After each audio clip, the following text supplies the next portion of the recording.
존경하는 국민 여러분, 어제 선거를 통하여 기분이 어떠셨습니까?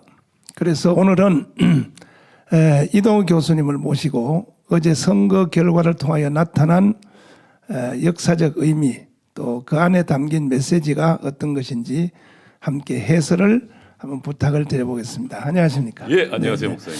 어제 선거 보셨죠? 아, 이거 예. 정말 기분 좋은 하루였습니다. 근래 한 10년 동안에 어제가 기분 제일 좋았어요. 예, 웃을 일이 없었죠, 목사님. 그렇죠. 예. 근데 근데 그동안 또 옷못 치르시고. 일단은 어제 선거를 통하여 나타난 어제 선거 부산하고 서울, 우선 예. 서울부터 예. 오세훈 후보가 그러니까 지금 오늘부터 시장이 됐는데 예. 그러니까 몇 프로 얻었습니까? 57.5% 얻었습니다. 이야, 그 대단하네요. 예, 그렇죠. 예. 그 원래 정식으로 하는 그 지방자치선거 예, 예. 뭐 그거 이상의 뭔가 그렇죠. 역대로 서울에서 이렇게 압도적으로 승리해 본 적이 없습니다. 목사님. 그렇죠. 예.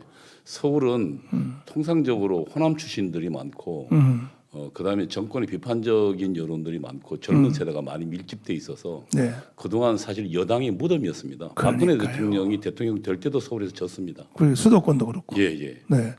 그래서 사실은 이명박 대통령 때도 서울에서 졌거든요.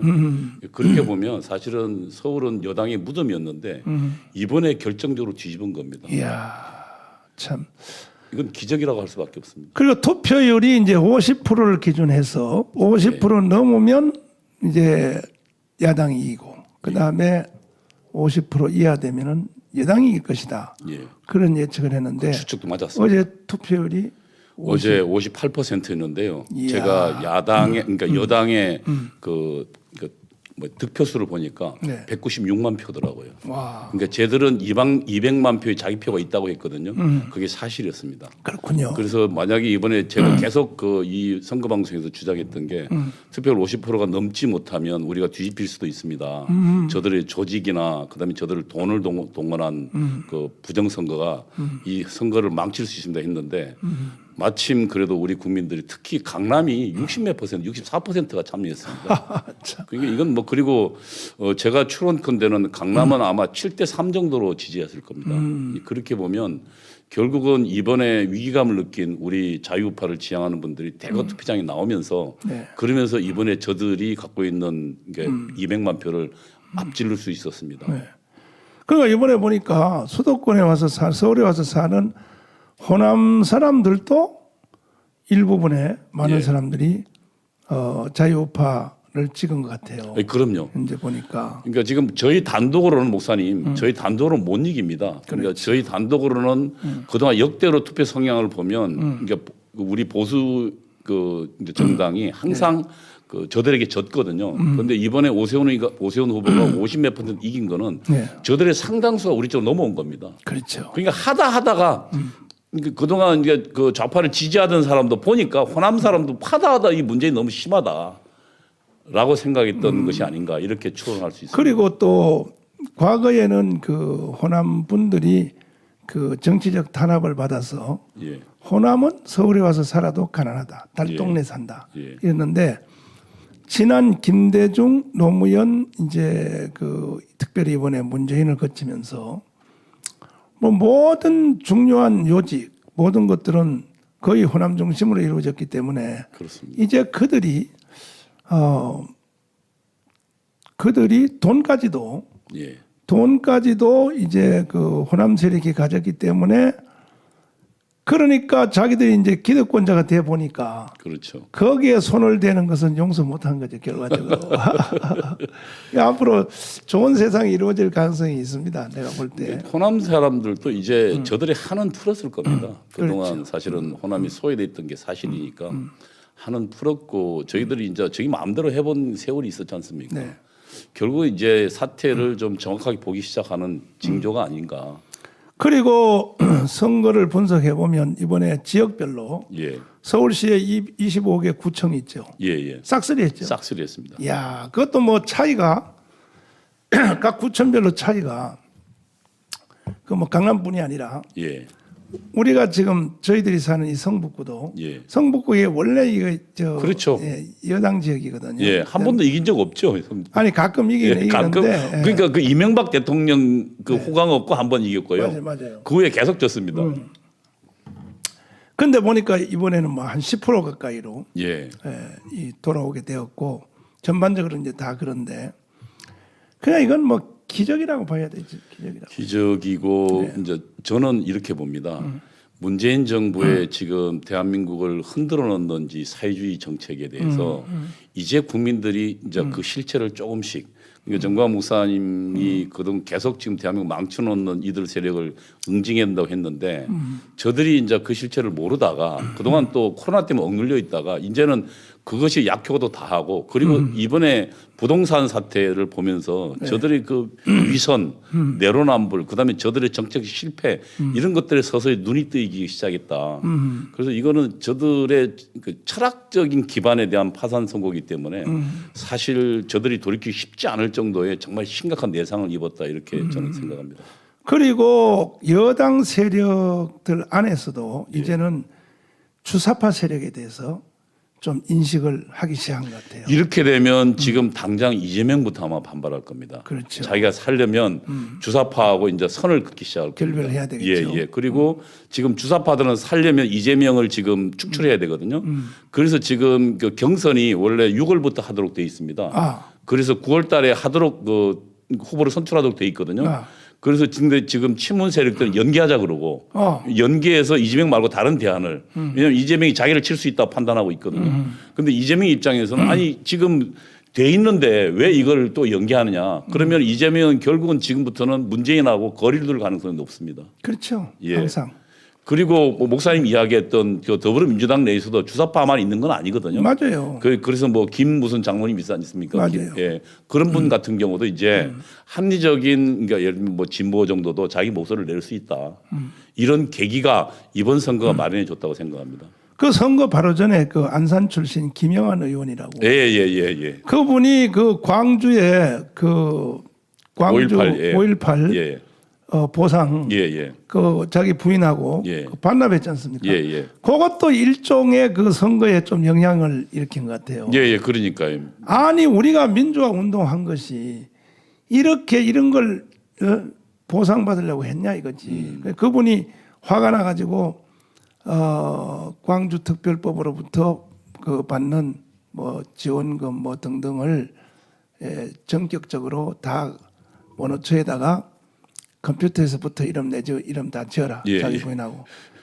내가 그분 그래서 한번 만나보고 싶은 생각이 드는 거야. 김영환 씨는 이제 저 연세대학교 제 선배고 치과의사 출신입니다. 그래요? 예, 치과의사 출신이고. 오, 그리고 이 엘리트구나. 양반은 이제 그 운동권 세대로 보면 그러니까 민주화 운동 세대입니다. 그러니까 이제 좌익이 하기 전에 그러니까 70년대 세대니까 그래서 80년대부터는 이제 주사파가 장악했죠. 그러니까 제 때부터는 주사파 시대고 그 전 세대니까 사실상 그 주사파 세대는 아닙니다. 그런 측면에서 보면 이제 김영환 같은 사람 나름대로 치과사 하면서 순수한 갖고 있었고 그리고 뭐 과학기술부 장관도 했으니까 맞아요. 현실을 좀 보는 눈도 있었을 거고 그런 측면에서 이제 그 주사파 본진과 대한민국을 파괴하는 세력과는 나름대로 같이 갈 수 없다는 인식들을 하기 시작했고. 그럼 이번 기회에 차라리 그 건전한 여당이 되려면은 주사파 세력하고 구분이 돼야 될 것 같아요. 그러니까 목사님 지금 8월 15일 날 집회가 왜 중요하면 저들을 몰아세워서 저들이 스스로 패족이 되도록 만들어야 됩니다. 맞아요. 다시는 더 이상 이 대한민국 앞에서 고개를 들지 못하도록 맞아요. 그렇게 우리가 몰아세우면 이 이제 민주당 내에서도 합리적인 세력들이 부상할 수 있거든요. 그러니까 그렇죠. 저희가 8.15 집회가 중요한 게 단순히 여러 가지 측면이 있지만 확 몰아세워서 저들이 더 이상 고개를 들지 못하도록 하면 대한민국에 장악했던 그러니까 주사파 세들이 고개를 못 들거든요. 그러면은 합리적인 진보가 나와서 그래서 이제 호남을 중심으로 한 여당 세력도 주사파로부터 격리를 시키고 그렇죠. 예. 주사파로 되고. 격리시켜야 됩니다. 그다음에 이제 야당 얘기하자면 이 여당도 문제가 크지만 여당의 문제는 주사파고 예.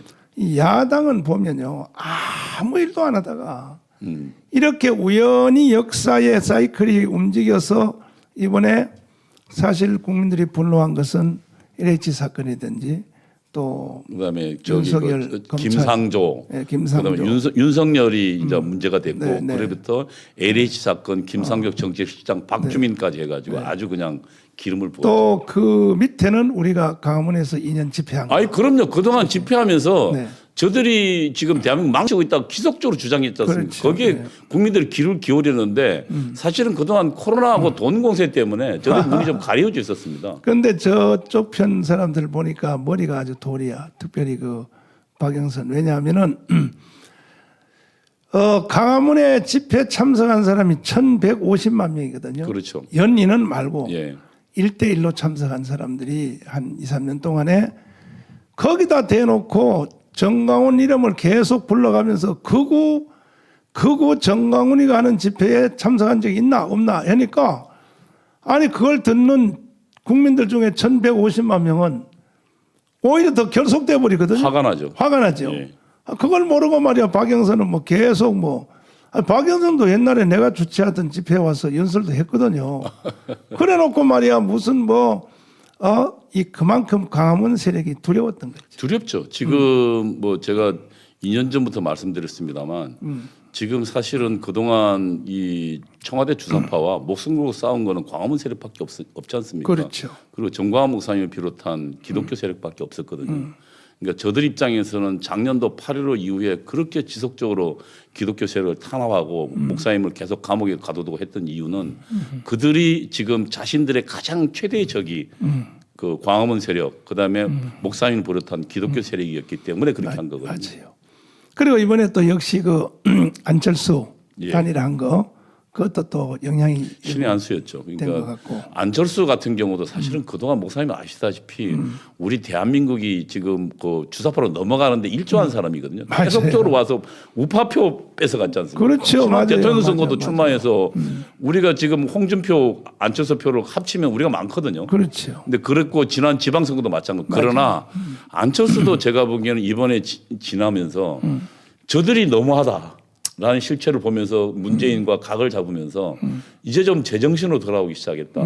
그래서 과거에 좀 잘못했더라도 저희가 좀 너그런 마음을 용서해야 되지 않을까. 그래도 안철수가 또 기여한 것이 뭐냐면은 그럼요. 윤석열한테 교훈을 준 거예요. 예, 예, 예. 윤석열한테 그럴 겁니다. 안철수는 그거 인기 올라가는 거 그거 다 헛방이요. 내가 옛날 다 해봤어.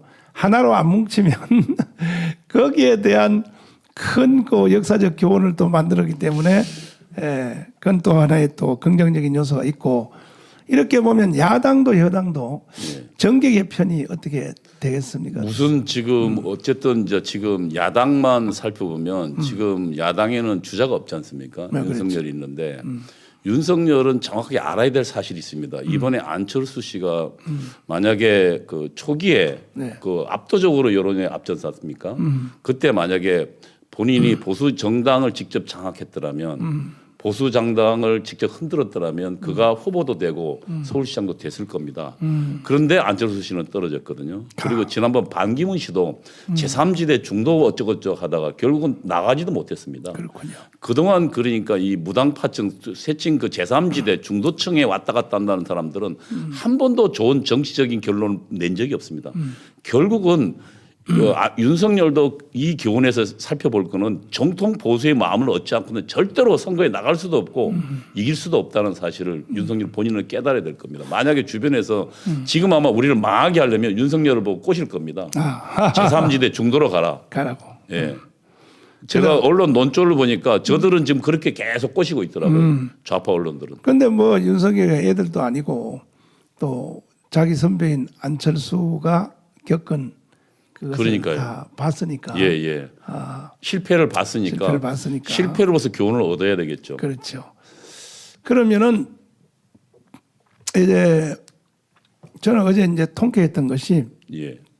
또 오늘 아침에도 나오기 전에 이제 뉴스를 잠깐 보니까 뉴스에서 이렇게 말하더라고요. 광화문 광장 지금 새로 다 수리하는 거 있죠. 예, 예. 그거 중지된다고.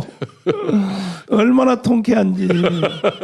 지금 다른 뉴스에 보니까 지금 박원순이 지금 임명해놓은 숱한 기관장들 그다음에 1급 이상들이 있거든요. 걔들 지금 다 짐 싸고 있다 그럽니다. 네. 아니 그리고 어느 그 수도든지 도시에 가면은 광장이 없는 그 도시는 없거든요. 그렇죠.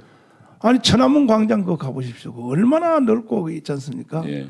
국가별로 다 이제 광장이 있고 한데 미국 백악관 앞에도 가면 그 잔디밭 예. 광장이 다 있고 한데 우리나라는 광장이 없기 때문에 광화문이 그걸 사실을 대신하고 있었단 말이에요. 맞습니다. 광화문이 차도 전혀 안 다니는 광장이 있으면 더 좋지만은 그래서 이제 사실 여의도 5.16 광장 과거에 예. 그거 이제 데모 잘한다고 해서 그거 다 공원으로 만들었기 때문에 공원으로 만들어 버렸죠. 네, 광장 없잖아요. 없는데 그래서 지금 광화문 광장이 그것이 그 평소에는 교통으로 쓰고 또 집회를 하거나 뭐 국가 행사할 때는 광장으로 썼는데 이것을 막 다 뒤집어 놓고 며칠 전에도 광화문 나갔더니 차가 말이지 밀려가지고 막 예. 꼬불꼬불 돌아다니고 하는데 저놈들이 참 그래서 그 박원순이 죽고 난 뒤에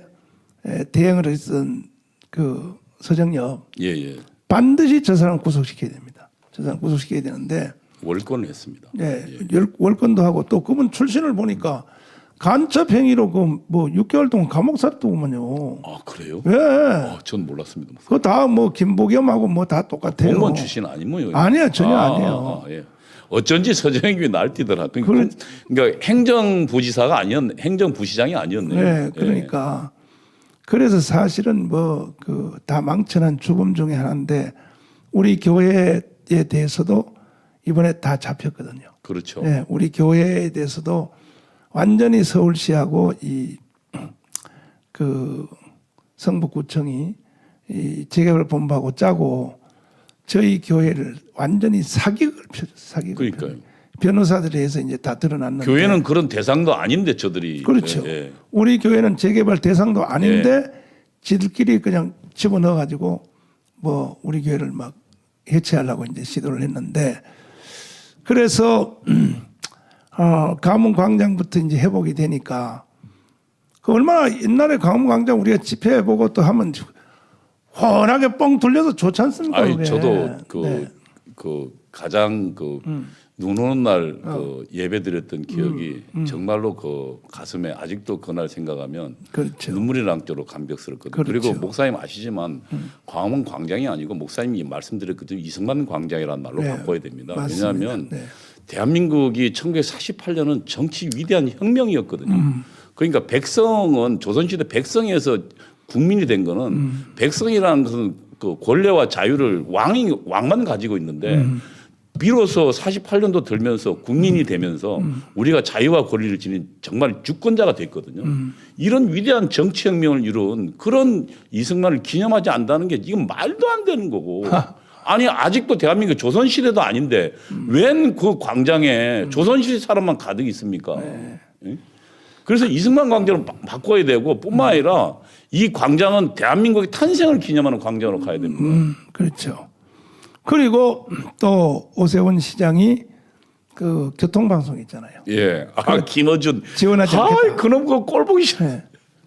세상에 사실 교통방송이 이제 교통방송이 아니라 젊은 애들을 좌파로 만드는 저거 뉴스 생산 공장이잖아요, 저게. 정부 세금으로 그렇게 예를 들면 좌익 활동을 지원해서는 안 됩니다. 그렇죠. 그래서 오세훈 시장이 거기에 지원하지 않겠다 하니까 아주 우파들은 광란하는 거죠. 이제 오늘 아침에는 뭐 또 인터뷰 요청도 하고 했다 그러더라고요. 김어준이. 이거 참 정신 나간 소리. 미친놈. 안 잘리려고 그러지. 예. 저거는요 완전 싹 물갈이 해야 됩니다. 그 좌익들은 그런 면에서는 집요해요. 자리 다툼이나 이런 것에 대해서는 끝까지 안 나가려고. 그러니까 이명박 정부 들어서도 보니까 그때 들어서기 6개월 전에 막 그 노무현 씨가 막 그 기관장도 임명해 놨거든요. 네. 3년짜리들. 이들이 끝까지 버티고 안 나가더라고요. 조금 전에 제가 이제 국민 담화를 통해서도 말씀드린 것처럼 이번에 국민들이 분해서 이제 막 전체 막 집단으로 돌아온 것은 사실은 이게 국가 철학을 알고 역사 철학을 알고 돌아온 게 아니라 이 부동산 사태 예. 이런 현상을 몇 개를 가지고 이제 돌아왔지 않습니까? 돌아왔는데 근데 이거는 사실은 또 상황이 또 바뀌면 또 국민들이 또 실수할 가능성이 있거든요. 이걸. 그러니까 지금 그 이회창 시절에 그 이제 대통령 선거 노무현 대통령 되기 전에요. 네. 6개월 동안 지방선거, 보궐선거 다 이겼습니다. 근데 6개월 만에 진 적이 있습니다. 이야. 그러니까 노무현이 그때 이제 정몽준 단일화 쇼를 하면서 국민들이 현혹해서 이겼거든요. 그러니까 저희가 지금 이 사태는 사실은 아직 국민들이 뭔가 반 문재인에 실망하고 그 실망의 내용도 표피적인 거거든요. 그러니까 부동산이랄지 그다음에 LH 사태 이거 가지고 했으니까 제가 보기에는 우선 두 가지가 필요합니다. 목사님 이야기한 것처럼 지금 정확하게 민노총과 대항할 수 있는 세력이 조직이 필요합니다. 그리고 거기에 대한 교육이 필요합니다. 네. 그리고 이분들이 우리 국민들에게 무엇이 지금 저들이 잘못된 걸 깨우치고 알게 해야 합니다. 네. 그러니까 조직하는 과정이 그게 교육하는 과정이고 선전하는 과정이거든요. 그래서 저희가 지금 목사님 말씀하신 것처럼 만약에 저희가 100만과 1000만이 된다면 그걸 가지고 우리는 국민들을 깨우칠 수 있습니다. 절대로 그 사람들이 목사님도 아시지만 대부분 사람들은 아침에 일찍 나와서 하루 종일 직장에 일하고 장사가 한다고 정말 생각할 여유가 별로 없습니다. 그러니까 이들에게는 먼저 깨어난 사람이 가르쳐 줄 수밖에 없습니다. 저희가 복음을 전가하듯이 이 대한민국이 어떻게 탄생했고 저들의 정체가 주사파의 정체가 뭔지를 가르쳐 줘야 합니다. 그러려면 우리가 조직돼야 되고 그게 우선 가장 첫 번째고요. 그다음에 제가 보기에는 지금 이 향후 저들이 여러 가지 쇼를 할 겁니다. 남북 쇼도 할 거고요.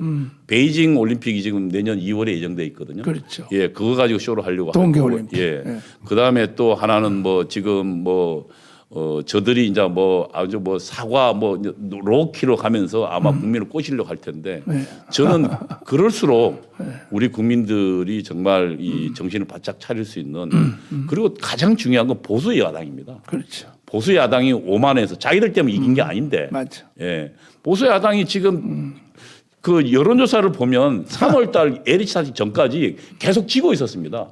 박영선이 계속 앞서고 있었고요. 맞아요. 그러니까 이 LH 사태 터면서 한 거든 자기들하고 한 건 하나도 없는데 만일 이들이 또 오만하고 그 국민들 민심을 벗어난다면 그러면 우리는 또 패배의 나라로 갈 수밖에 없기 때문에 보수 야당에 맡겨둘 수 없습니다, 목사님. 그러니까 적어도 이 광화문 온앱 이 조직이 한편으로 국민을 계몽하고 한편으로 야당도 감시해서 이들이 잘못 가지 않도록 하는 감시자 역할을 같이 해야 된다 이렇게 생각하는 겁니다. 그리고 이번에 또 현상 중에 아주 고무적인 것은 뭐냐면 20대 반란. 예. 20대가 3분의 2? 3분의 2가 20대가 돌아왔다. 그거 대단하거든요. 그리고 제가 지금 20대를 보니까요, 목사님 그 모든 나이 세대도 이번엔 다 이겼죠. 20대, 30대. 20대가 지금요, 40, 목사님. 네. 그 서울 같은 경우 오세훈이 55.3%로 얻었고요. 그 다음에 박영선은 33%고요. 특히 굉장히 재미있는 20대 남자가요, 72.5%가 오세훈 지지했습니다. 20대 남자. 내가 햄버거 사줘야겠다. 그러니까 20대 남자는 이거는 지금 아마 60대 그러니까 이상의 남자보다 훨씬 높아요.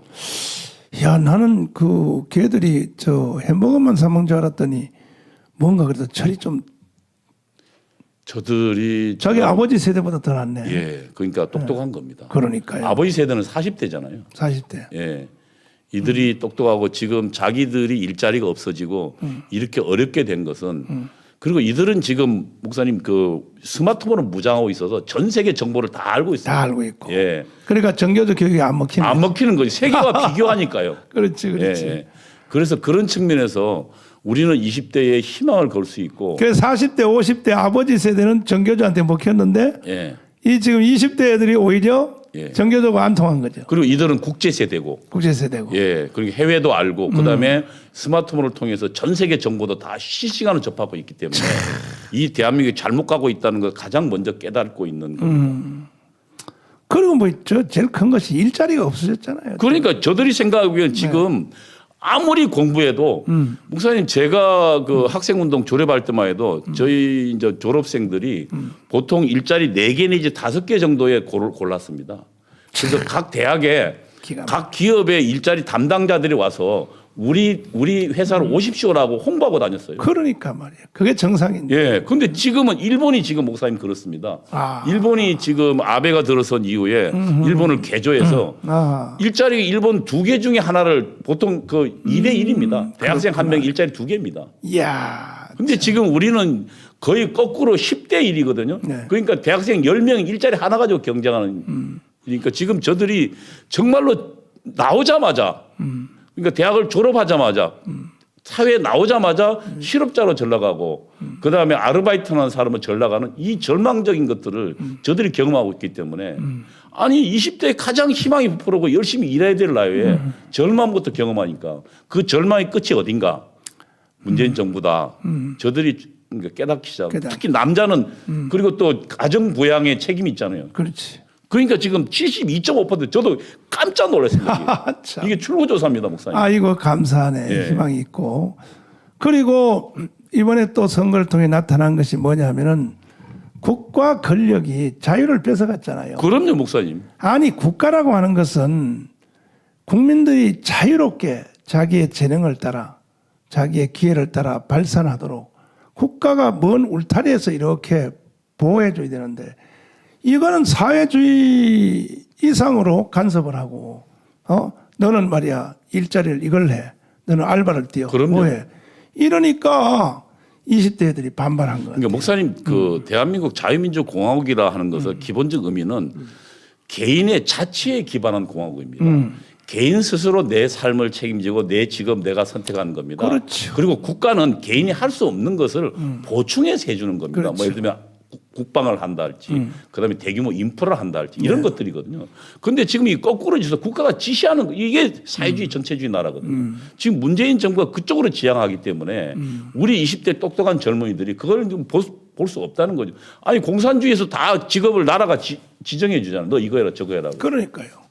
그 지금 뭐 우리나라는 지정은 안 해줘도 거의 거기로 지금 가고 있는 중이잖아요. 가고 있고 또 우리가 자유라 그러면 뭐 언론의 자유도 있고 또 주거 우리가 어디 살든지. 그럼요. 그런데 이런 것들이 은근히 국가가 토끼몰이 하는 것처럼 너는 이렇게 살아 하는 걸 마치 강요하는. 그러니까 이제 헌법에 목사님 지금 이게 국민의 기본권 조항이 있는데 37조 2항에 보면 기본권을 제약하더라도 기본권의 본질은 제약하지 못한다고 돼 있거든요. 그러니까 예를 들면 예배의 자유 같은 경우도 이건 신앙의 자유의 본질이거든요. 제약해도 안 되는 겁니다. 헌법 위반이에요. 그다음에 집회의 자유 같은 경우도 사실은 제약할 수 없는 거고 제약하더라도 만약에 최소한에 그치라는 거거든요. 그렇지. 근데 저들은 지금 최소한이 아니고 다른 데는 여러 자기 마음대로 자유자로 왔다 갔다 했잖아요. 그러니까 그것을 보고 우리 젊은이들이 그러니까 그동안 작년 8.15 때 광화문 집회에 우리 지금 애국 세력이 대하는 것과 우리 목사님과 우리 대국봉이 하는 것과 그다음에 민노총 대하는 것들 저들이 다 지켜보고 있지 않습니까? 그렇죠. 근데 민노총에 대해서는 저들이 그냥 조사도 안 하고 그대로 놔두고 있다가 광화문 사람은 완전 죽일 사람처럼 뒤집어 잡는 이런 불공정을 보면서 이제 20대가 또 정의감이 있기 때문에 그런 저들의 그 자의적 판단에 대해서 20대가 용서치 않았다. 그래서 오늘 아침에 여기 방송하러 오는데 길거리에서 20대를 보니까 내 눈에 새롭게 보이더라고요. 아이고 이뻐라. 네, 저 20대 희망이 있습니다, 목사님. 네, 아이고 이뻐라 이 자식들. 이제는 내가 눈 감고 제라니 천국 가도 되겠다. 너무 이쁘게 보이고 하루 만에 이렇게 이쁘게 보이냐. 그리고 선거하기 전에 걔들이 또 막 내색도 안 했잖아요. 내색도 안 했죠. 네, 내색도 안 했어. 이렇게 가질 줄 몰랐습니다. 목사님, 그러니까요. 72.5%는 어마어마한 수치입니다. 20대 남성들이. 근데 뭐 저쪽에 이제 박영선이가 막 선동하기를 뭐 원래 샤이 보수라 그랬는데 이번에는 뭐 숨겨진 샤이 진보가 나옵니다. 뭐 20대 반란이 일어났다고 했는데 샤이 진보 없습니다. 오히려 거꾸로 걔들이 샤이 보수가 돼가지고 가만히 있다가 선거날 그냥 탁 찔러버렸단 말이에요. 네, 찔러버렸는데 그 다음에 이제 직업의 자유 이거 대단히 중요하잖아요. 그럼요. 국가가 왜 일자리를 가지고 강요하냔 말이야. 너는 알바만 먹고 일생 살아. 그게 말이 됩니까? 그러니까 결국은 이 직업의 자유는 사실은 기업을 통해서 이 맞습니다. 국민들에게 이게 세일하는 거 아닙니까? 그럼요. 기업들이 다 커가지고 기업들이 우리 회사에 오세요. 우리 도와주세요. 우리를 이렇게 해야 직업이 자유롭게 되는데 이거는 뭐 인천공항에 딱 가더니 문재인 씨가 말이지. 그냥 말이야 정규직으로 한다고 다 거짓말 사기치고 말이야 일생 동안 너는 인천공항에서 청소만 하고 살아 이런 식으로 콱 쳐박아 버리니까 이번에 선거를 통하여 전체적인 주제는 뭐냐? 자유를 다시 찾았다. 예, 자유라는 겁니다. 다시 자유라는 개념이.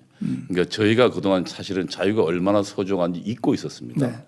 워낙 자유가 그 이승만 박사나 그 우리 선각자들이 준 그것 때문에 우리에게 자유가 이미 태어날 때 널려져 있었기 때문에 우리는 자유 소중함을 몰랐거든요. 그렇죠. 선배 세대들은 알았을 겁니다. 네. 그냥 공산주의랑 싸우면서 대한민국을 건설했기 때문에. 그러나 그 후세대들은 자유의 소중함을 모르고 있다가 이제 공산주의자 주사파들의 저들의 그 자유를 제약하는 만행들을 보면서 제가 볼 때 만행입니다. 이거는. 그러니까 망동이고 그래서 저들의 만행들을 보면서 이제 다시 자유의 소중함을 사실은 공기가 있을 때는 목사님 그 공기가 소중함도 모르잖아요. 그렇죠. 없어져 봐야 공기 소중함을 알듯이 그렇죠. 이 자유의 소중함도 저들이 이렇게 이제 알게 됐다. 이렇게 이야기할 수 있을 것 같네요, 목사님.